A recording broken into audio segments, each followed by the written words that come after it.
I actually did not realize this, by the way. I started realizing this as I'm watching this tournament, but like the feats boots against comps like this, like Gwen, Annie, etc., they're actually disturbing.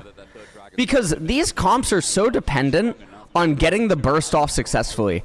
And the feats boots giving you an extra 250 HP, it's actually such a problem. I never realized actually how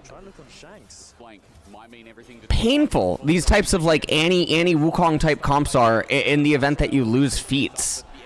It doesn't mean that they're like not viable. It does just mean that there's an added weight and like an added risk to going them in the event that you can't consistently secure feats. Because they're just harmed by it so much more than like other types of comps. Like obviously, like imagine this Annie Wukong comp isn't like Annie Wukong. Imagine it's like, you know, fucking Azir, like Azir, I don't know, Ivern or something.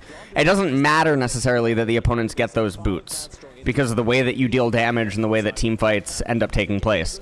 But like, if you're like Vi Annie, or you're like, you know, Vi Ari, you're, you know, Mbessa Vi, Mbessa fucking Akali, like these types of things. And then the opponents get the boots that just give them, you know, anywhere from a ruby and a half plus to a giant's belt. That's really brutal for the nature of your team composition and how it's going to like likely conduct itself. Taker's dead. Also, Mountain Drake going over to Ale is just, yeah.